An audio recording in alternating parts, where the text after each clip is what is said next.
آج 3 تاریخ کے بعد خان صاحب کے ساتھ اڈیالہ جیل میں ہماری پہلی مرتبہ ملاقات ہوئی ہے۔ اس ملاقات میں اسد کیسر صاحب، سلمان اکرم راجہ صاحب، علی ظفر صاحب اور حامد رضا صاحب شامل تھے۔ ہماری تقریباً خان صاحب کے ساتھ 45 منٹس کی ملاقات ہوئی ہے۔ سب سے پہلے تو قوم کو یہ بتا دوں، الحمدللہ خان صاحب ہائی اسپرٹ میں ہیں اور الحمدللہ صحت میں۔ پہلی مرتبہ خان صاحب جب سے جیل گئے ہیں، انہوں نے پہلی مرتبہ اپنے جیل اور جیل میں سیل کی حالت پہلی مرتبہ بتائی ہے۔ انہوں نے جس کا ذکر کیا، ہم شدید الفاظ میں اس کی مذمت کرتے ہیں۔ خان صاحب نے فرمایا کہ 5 دن تک اس کے سیل میں بجلی نہیں تھی۔ خان صاحب کو کوئی گزشتہ 2 ہفتے سے کوئی اخبار نہیں مل رہا۔ خان صاحب کے پاس کوئی ٹی وی کی فیسلٹیز نہیں ہے۔ خان صاحب نے 2 ہفتے تک کوئی ایکسرسائز نہیں کیا۔ خان صاحب اب بھی 2.5 گھنٹے اپنے سیل سے باہر آتے ہیں، لیکن اس کے باوجود خان صاحب ہائی اسپرٹ میں ہیں، اور پورے قوم کے لیے اس کا پیغام یہی ہے کہ مجھے 100 سال بھی اس جیل میں، اس سیل میں گزارنا پڑے، میں گزاروں گا، لیکن میں قوم کی آزادی، اس قوم کی خود مختاری، اس پارلیمان کی مضبوطی، آئین کی بالادستی، قانون کی بالادستی کے لیے ہوں۔ انشاءاللہ تعالی آپ پرامن رہے، اور آپ انشاءاللہ تعالی میں لیٹ ڈاؤن نہیں کروں گا، میں سب کچھ کروں گا، پر میں کسی چیز پہ قوم کی عزت اور خود مختاری کو کمپرومائز نہیں کروں گا۔ ہم پرزور مذمت کرتے ہیں جس طریقے سے خان صاحب کو رکھا گیا تھا۔ خان صاحب نے البتہ اس بات کا اظہار کیا ہے کہ ڈاکٹر نے اس کا معائنہ کیا تھا، اور ڈاکٹر آیا تھا، ایک ڈاکٹر آیا تھا۔ اس کے ساتھ ہی ہم مطالبہ کرتے ہیں پرزور سب سے پہلے کہ خان صاحب کے حقوق کا خیال رکھا جائے، ہر حال میں خان صاحب کو وہ فیسلٹی دی جائے جس کا وہ انٹائٹل ہے۔ اس کا آئسولیشن میں رکھنا، اس کو کنسالیٹری کنفائن میں رکھنا، اس کو چھوٹے سیل میں رکھنا، ان کے آئینی، قانونی اور بنیادی حقوق کی سخت خلاف ورزی ہے۔ ہم اس کی مذمت کرتے ہیں، شدید مذمت کرتے ہیں۔ اس کے ساتھ ہی خان صاحب نے ذکر کیا ہے، چونکہ ان کے پاس گزشتہ 2 ہفتے سے نہ ٹی وی کی فیسلٹیز ہیں، نہ اخبار کا ایکسس ہے، تو جو ڈیولپمنٹ ہوئی ہے کانسٹیٹیوشنل پیکج سے ریلیٹڈ، کانسٹیٹیوشنل امینڈمنٹ سے ریلیٹڈ، یہ ان کے علم میں نہیں تھے۔ خان صاحب کو ہم نے بتایا ہے، اور خان صاحب نے اپنی بہن کے اریسٹ پہ افسوس کا اظہار کیا ہے، لیکن خان صاحب نے کہا میں اور میری خاندان ہمیشہ قربانی دیں گے۔ یہ سٹرگل جو میں نے شروع کیا ہے، اس سٹرگل میں میرا خاندان، میرے بچے اور پورا ملک انشاءاللہ تعالی میرے ساتھ ہوگا۔ خان صاحب کا پورے قوم سے پرامن رہنے کی اپیل ہے۔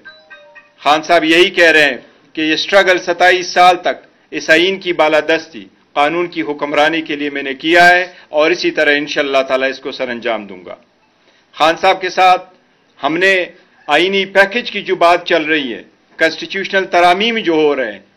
اور جس طریقے سے اس کو چلایا جا رہا ہے، اس پہ جتنی ڈیولپمنٹ ہماری مولانا صاحب کے ساتھ ہوئی ہے، ہم نے اس کا تذکرہ کیا ہے۔ خان صاحب نے ہماری مولانا صاحب کے ساتھ جو گفت و شنید چلی ہے، جو پیکج اور جو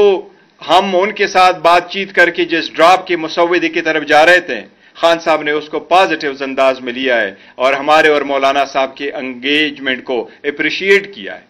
خان صاحب نے مولانا صاحب کی تعریف کی ہے کہ وہ انشاءاللہ ہر سختی میں ہمارے ساتھ عدلیہ کی آزادی کے لیے کھڑے ہوں گے۔ چونکہ خان صاحب 2 ہفتوں سے ان سے سب سے لا علم تھے،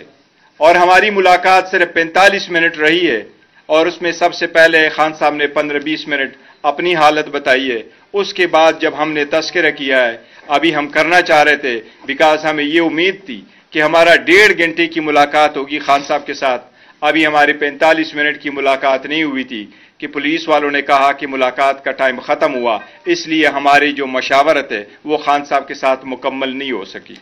لیکن جتنی مشاورت ہم نے خان صاحب کے ساتھ کی اس کانسٹیٹیوشنل امینڈمنٹ پہ، خان صاحب نے یہ خواہش ظاہر کیا کہ بڑا سیریس میٹر ہے، ہم اس لیے اس پہ مزید انگیجمنٹ مولانا صاحب کے ساتھ جاری رکھیں گے۔ خان صاحب نے 4 نام بتائے ہیں: عمر ایوب صاحب جو لیڈر آف دا اپوزیشن ہے قومی اسمبلی میں، شبلی فراز صاحب جو لیڈر آف دا اپوزیشن ہے ہمارے سینٹ میں، احمد بچر صاحب جو ہمارے لیڈر آف دا اپوزیشن ہے پنجاب اسمبلی میں، اور علی امین گنڈافور صاحب جو ہمارے وزیر اعلیٰ ہے KPK کے، وہ کہہ رہے ہیں کہ میرے ساتھ زیادہ مشاورت کے لیے یہ چاروں بھی آئیں، کیونکہ ہم چاہتے ہیں کہ براڈر کنسنسس کے ساتھ میں اپنا اوپینین فارم کروں اور فردر ڈائریکشن دوں۔ انشاءاللہ تعالی ہم کوشش کریں گے کہ منڈے والے دن خان صاحب کے ساتھ دوبارہ ملاقات کرے اور ہماری لیڈرشپ ملاقات کرے تاکہ ہم اس معاملے پہ فائنل کنکلوژن پہ پہنچے۔ البتہ خان صاحب کی ہدایات کے مطابق ہم اپنی انگیجمنٹ مولانا صاحب کے ساتھ اس ترامیم پہ کنٹینیو انشاءاللہ تعالی کریں گے۔ جی فرمائیں۔ اس سے پہلے حکومت جو ہے اسمبلی کے اندر بل پیش کر دیتی ہے، ترمیم پیش کر دیتی ہے، اس کے اوپر دیکھیے دو چیزوں کا ہم ذکر کرتے ہیں، جس طریقے سے حکومت ان آئین ترامیم کو پاس کرنے جا رہی ہے اور جس طریقے سے لوگوں کو اٹھایا ڈرایا دھمکایا جا رہا ہے، ہم بھی مطالبہ کرتے ہیں، ہمارے بھی 2 سینیٹر ان کے پاس ہے، ہم بھی مطالبہ کرتے ہیں کہ ان کو فلفور ہمارے حوالے کیا جائے، ان کو رہا کیا جائے، ان کو جانے دیا جائے۔ اس قسم کی کوئی بھی آئینی ترامیم تو کیا قانون سازی بھی لوگوں کو قبول نہیں ہوتی۔ آئین ایسا ڈاکومنٹ ہوتا ہے جو قوم کو متحد رکھتا ہے، اگر آپ اس کے لیے لوگوں کو توڑیں گے تو پھر وہ ترامیم آپ کو کبھی متحد نہیں رکھ سکتی۔ ہم اس طریقہ کار کے سخت خلاف ہے، ہم اس کی مذمت کرتے ہیں۔ ہم نے تو عدلیہ کو بارہا کہا ہے کہ آپ اس پہ سو موٹو لیں، لیکن یہ طریقہ غیر جمہوری غیر آئینی ہے ایٹ سیلف، اور ہم اس کی بالکل شدید مذمت کرتے ہیں۔ کوئی بھی حکومت کے پاس 2/3 میجارٹی نہیں ہوتی قوانین منظور کرانے کے لیے اور آئینی ترمیم کرنے کے لیے۔ حکومت کوشش کرتی ہے کہ کنسنسس ڈیولپ کرے، ہر بندے کی بات سنے اور پھر ایک نتیجے پہ پہنچ کے آگے ترامیم کرے، یہ پارلیمان کا استحقاق ہے۔ لیکن ہم یہ ضرور کہتے ہیں کہ جس طریقے سے کر رہے ہیں یہ اٹ سیلف غیر آئینی ہے، طریقہ کار ہے، اور اگر حکومت نے ہمارے مشاورت کے کمپلیٹ ہونے سے کیا تو ہم پھر حکومت کا ساتھ، مولانا صاحب کو ہم نے واضح طور پر کیا ہے کہ جب تک خان صاحب کی فائنل ہدایات ہمارے پاس نہیں آتی ہم اس پوزیشن میں نہیں ہوں گے کہ ہم اس پہ ووٹ کر سکے، وہ پھر ہم نہیں کریں گے۔ یہ پھر حکومت بیرسٹر صاحب یہ بتائے گا کہ خان صاحب کا کیا ریئیکشن تھا آئینی بینچ کے قیام پہ، چیف جسٹس کے لیے جو 3 کا پینل تھا اس پہ، اور جو 2 سینیٹرز کا آپ کہہ رہے ہیں کہ ان کو اٹھایا گیا وہ کون ہے، اور اس سے متعلق دیکھیں جہاں تک پیکج ہے، پیکج پہ ہم نے سرسری سے ذکر کیا اور انہوں نے کہا کہ یہ ساری پوائنٹ ہے، یہ دونوں واقعی ہم نے ان کے ساتھ ذکر کیا ہے کہ اب کنسٹیٹیوشنل بینچ ہے اور کنسٹیٹیوشنل بینچ ہے، کنسٹیٹیوشنل کورٹ نہیں ہے، اور یہ بھی ان سے ذکر کیا ہے کہ جو ججز کا پینل ہے ان میں سے ایک کا انتخاب ہوگا، یہ بھی ہم نے ذکر کیا ہے۔ خان صاحب ان سب چیزوں پہ فردر کنسلٹیشن کے لیے چاہتے ہیں کہ سب سے پہلے میرے جو لیڈر آف دا اپوزیشن پارلیمان میں موجود ہے میں ان کا پوائنٹ آف ویو لے لوں، وہ بھی بڑے ایکسپیرینس رکھتے ہیں، سارے بڑے سیزن پالیٹیشینز ہیں اور پارلیمنٹیرین ہیں، ان کے ویو آ جائے تو انشاءاللہ تعالی ہم کسی نتیجے پہ پہنچ جائیں گے۔ اس سے پہلے مولانا کی رہائشگاہ پر اہم حکومتی جو شخصیات ہیں وہ پہنچ چکی ہیں۔ محسن نقوی صاحب کہتے ہیں میرا بڑا پرانا تعلق ہے، نائب وزیر اعظم پہنچ چکے، وزیر اعظم پہنچ چکے۔ اگر مولانا کسی بھی صورت حکومتی